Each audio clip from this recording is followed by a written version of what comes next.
পীড়ন করিলে সে পীড়ন এসে পীড়া দিবে তোমাকেই, কেউ ছাড়া পাবে না। আপনি লিখে রাখেন বিশ্ববিদ্যালয়গুলোকে, শিক্ষা কেন্দ্রগুলোকে দুর্বৃত্ত তৈরির কারখানা।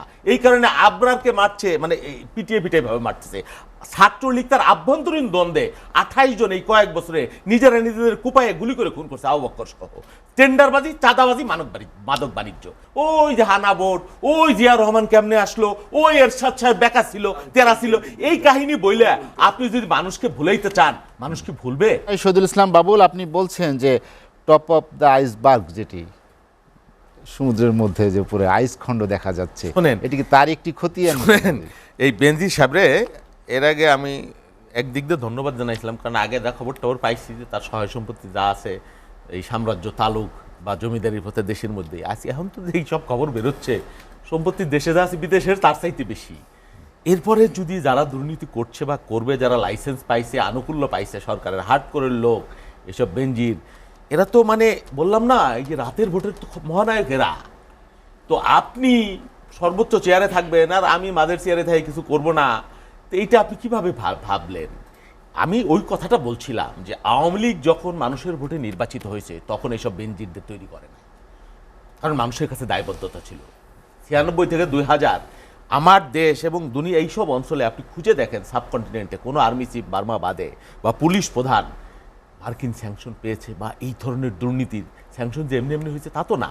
এই ধরনের দুর্নীতির ভয়াবহ চিত্র, এক একটা সাম্রাজ্য, মানে কি বলবো, আপনার চোখ উপড়ে যাওয়ার মতো একটা বাস্তবতা খবর আমরা দেখছি।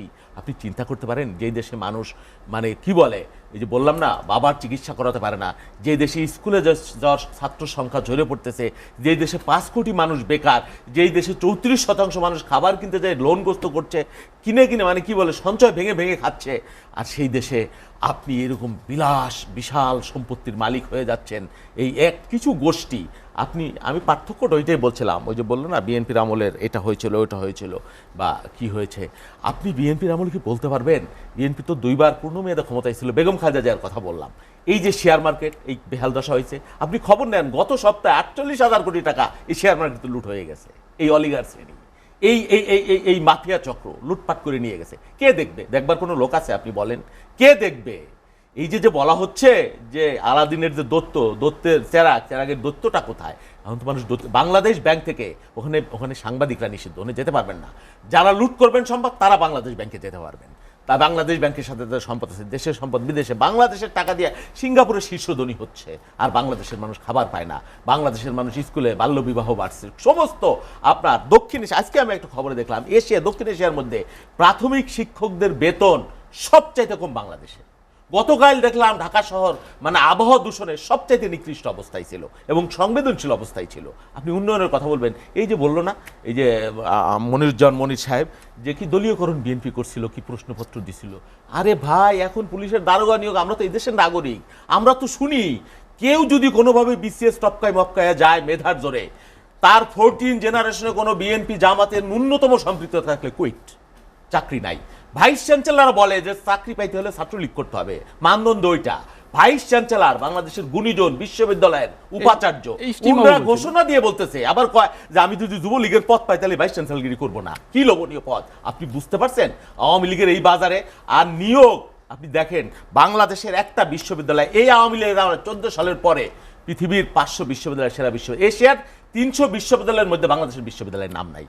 পাকিস্তানের 12টা আছে, ভারতের 40টা আছে, নেপালের 4-5টা আছে, বাংলাদেশের নাই। কোথায় গেছে শিক্ষার মান? IIM GPA 5 এই প্রজন্ম দিয়ে আপনি বিশ্ববিদ্যালয়ে কিভাবে থাকবে? আপনি বলেন, বিশ্ববিদ্যালয়গুলোর শিক্ষক নিয়োগের যে মানদণ্ড, কোনোদিন কোনো কালে সামরিক স্বৈরাচার যে ওনাদের দলের সময় এরকম হয় নাই। এখন যেটা হচ্ছে, ছাত্রলীগের মধ্যে নিকৃষ্ট ছাত্রলীগ যেটা, সেকেন্ড ক্লাস 34তম, first class first second third তো নাই, এইরকম নিয়োগ করতেছে। এই বিশ্ববিদ্যালয়গুলোকে, শিক্ষা কেন্দ্রগুলোকে দুর্বৃত্ত তৈরির কারখানা। এই কারণে আবরারকে মারছে, মানে পিটিয়ে পিটিয়ে ভাবে মারতেছে।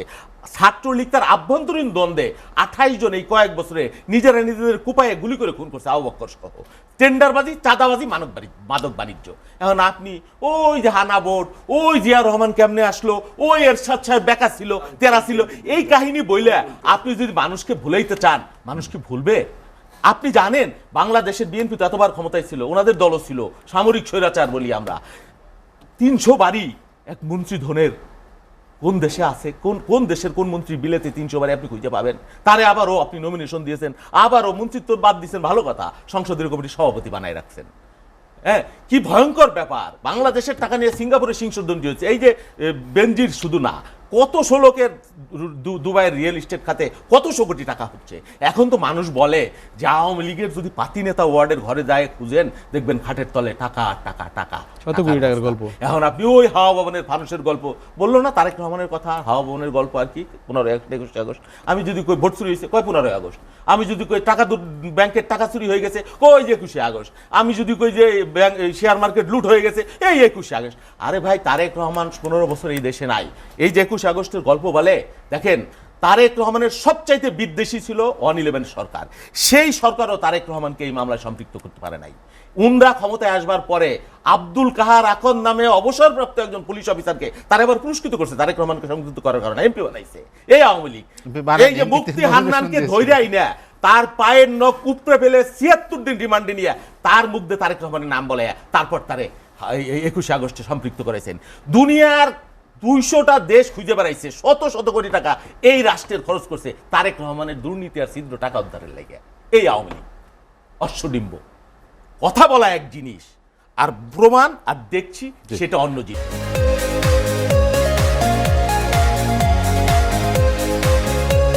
শুধু ইসলাম বাউল ভাই, আমরা আলোচনা শেষ করতে চাই, শেষ দিকে চলে এসেছি। আমরা যেটি শিরোনাম রেখেছিলাম যে রাজনীতিতে সরব এবং নীরব। নীরব কোনটি? জনগণের স্বার্থ, আর সরব হচ্ছে ব্যক্তির স্বার্থ। এই যে যাই আলোচনা করছেন, আওয়ামী লীগের একজন ঘনিষ্ঠ মানুষ, জোটের মানুষ, দিলীপ বুড়িয়া, প্রভাবশালী লোক, মন্ত্রীও ছিলেন একবার, উনি বলেছেন যে এই সংসদের 80% মানুষ চোরাকারবারির সাথে জড়িত। 80% মানে সংসদ সদস্য। চিন্তা করতে পারেন কি ভয়ানক বাস্তবতা। রাজনীতি তো নাই, এই যে আমরা লড়াই করছি, ওনাদের উচিত, যারা ছাত্রলীগ করে আসছে, রাজনীতি যারা করে, আমাদেরকে ধন্যবাদ দেওয়া উচিত। কারণ রাজনীতি প্রতিষ্ঠার জন্য খালি আমরা আমাদের জন্য লড়াই করছি না, ভোটের অধিকার প্রতিষ্ঠার জন্য লড়াই করছি। এই যে দেখি ইসাহাক আলী পান্নার মতো লোক আমাদের সময় কি দাপুটে ছাত্র টকশো করি, বেল নাই এলাকায় কোথাকার মহারাজ শত শত কোটি টাকার মালিক এমপি হয়ে গেছে, কিনে নিয়ে চলে গেছে, নানান কারণে নানা। রাজনীতিটা যদি দেশে আসতো, এই যে এই সমস্ত নেতা যারা রাজনীতি করে আসছে তাদের মূল্যায়ন হতো, জীবনে ওনারা কিছু পাবে না যদি দেশে রাজনীতি ফিরে না আসে। এই ধারা, আমলাতন্ত্র, দুর্নীতি, আপনি চিন্তা করতে পারেন দুনিয়ার একটা কল্যাণ রাষ্ট্র, সভ্য রাষ্ট্র, যে একটা উন্নয়ন বাজেটের অর্ধেক এই আমলাতন্ত্র পোষার জন্য, প্রশাসন পোষার জন্য ব্যয় করা হয় যে রাষ্ট্রে। আপনি চিন্তা করতে পারেন বাংলাদেশের প্রাথমিক শিক্ষা এবং শিক্ষা খাতে মানে ওই ইউরোপের বুরুন্ডি ওইসব নাইজেরিয়ার সব অন্ধকার দেশ, তারও নিচে বাংলাদেশের এই শিক্ষা খাতে বরাদ্দ। আপনি কিভাবে এই যে ইরাদের জন্য গাড়ি কেনা হচ্ছে, মানে টিউনআরটিসির জন্য এই আকালের সময় ডলার নাই, কিচ্ছু নাই, মানে কি বলে আপনার ওই বাংলাদেশ ব্যাংকের রিজার্ভ একেবারে তলানিতে, রেকর্ড পরিমাণ, ভয়ঙ্কর বাস্তবতা, মূল্যস্ফীতির ভয়াবহ অবস্থা। এই অবস্থার মধ্যে ব্যাংকগুলোয় টাকা ছাপাই দেওয়া লাগতেছে, খালি ডলার খালি ছাপাইতে পারে না, তাহলে ওইগুলো ছাপাই টাপাই দিয়ে দিত। কি যে ভয়ঙ্কর একটা লেজে গবর অবস্থা করে ফেলছে। এটা জাস্ট এই লুটেরা তন্ত্র আর নির্বাচনহীনতা। আমি তো বললাম যে 96-2000 যে নির্বাচিত আওয়ামী লীগ ছিল, সেই আওয়ামী লীগের আমলে কিন্তু এই ফল তো, এই অবস্থা তো মানে অবধারিত, এই পরিণতি অবধারিত। আর দুইটা কথা আমি শেষ করে দেই। দেখেন এই যে ক্রিপ্টোকেসি নামে একটা শব্দ আর কিনিরা যে ধারা দিছে, মানে একটা সংঘবদ্ধ মানে অপরাধ চক্র, দুর্নীতি চক্র, এবং এই চক্রের মাধ্যমে দেশ এবং সমাজের যে ক্ষতি করা, সেটা কিন্তু ব্যবহার করছে। এখানে শুধু জেনারেল আজিজ একাকে কিন্তু বলা হয় নাই। আর একটা জিনিস, একটা তথ্য দিল আমার সহালোচক মনে হচ্ছে, সিঙ্গাপুরের আদালত তারেক রহমানের নাকি 10 বছরের সাজা দিচ্ছে। এই জীবনে, আমার রাজনীতির জীবনে আজকে আমি প্রথম শুনলাম এই কথা। আমি দুঃখিত যে আমি বাংলাদেশে থাকি নাকি আফ্রিকার জঙ্গলে থাকি, আমি জানি না। আপনারা জানেন কিনা আমি জানি না। এই যে উদ্ভট তথ্য, সত্য মিথ্যা, সিঙ্গাপুর থেকে টাকা ফেরত আসছে, এটা সত্যি। শোনেন, না তারেক রহমানের নামে কোনো টাকা ফেরত আসছে, আমি চ্যালেঞ্জ করে বললাম পৃথিবীর কোন দেশ থেকে যদি এটা হয়, আমি রাজনীতি ছেড়ে দেবো, নাকে খত দিয়ে চলে যাবো এখান থেকে, দায়িত্ব নিয়ে বলছি। আপনি বললেই সেটা হবে না। আমি তো বললাম তারেক রহমানের দুর্নীতি খোঁজার জন্য যত শত কোটি টাকা খরচ করছে, আমি বলি। আর কি বলে শেষ কথা হইলো, এই যে 500 বোমা পড়ছে নাকি বিএনপির আমলে, সেই কথা বললো জঙ্গি। আরে ভাই, বাংলাদেশের প্রথম জঙ্গি রমনা বাটমূলে আওয়ামী লীগের শাসন আমলে, বাংলাদেশে যশোরের উদীচীর হামলা আওয়ামী লীগের শাসন আমলে প্রথম, এবং বাংলাদেশে বিডিআর হত্যাকাণ্ড ভয়ানক। আমি বলছি মুক্তিযুদ্ধের সময় যত আর্মি অফিসার হত্যাকাণ্ড হয় নাই, এই বিডিআর হত্যাকাণ্ড, বললাম তো যশোরের, এই আওয়ামী লীগের আমলে। সব দায় কি আওয়ামী লীগ নিবে? ভয়ঙ্কর ব্যাপার। কথা বললেই সেটা হয় না, দায়িত্ব আলোচনা শেষ করতে চাই, হাতে সময় নেই। এই যে বেনজিরের যে পরিণতি, উনি যেটা বলছিল, অনেক নিরীহ মানুষ যারা বিএনপিও করে না, এরকম মানুষ নারায়ণগঞ্জে একজনকে খুন করার জন্য কয়েকজন দেখছে, উকিল একজন, তাদেরকে আপনি নাই করে দিয়েছেন। এই বেনজির সাহেবদের এই যে পরিণতি, ভাগ্য ভালো যে ওনারা হয়তো দুদক জিজ্ঞাসাবাদ করছে। এই যে আনার সাহেবের যে অবস্থা, এগুলো কিন্তু ইতিহাস নির্ধারিত। মানে জালেম, ওই যে বলে না, পীড়ন করিলে সে পীড়ন এসে পীড়া দিবে তোমাকেই, কেউ ছাড়া পাবে না। আপনি লিখে রাখেন, আজ কাল অথবা পরশু, 4টেই সময় পাবেন। শহীদুল ইসলাম বাবুল, আপনাকে অসংখ্য ধন্যবাদ আমার সঙ্গে আলোচনায় যোগ দেওয়ার জন্য।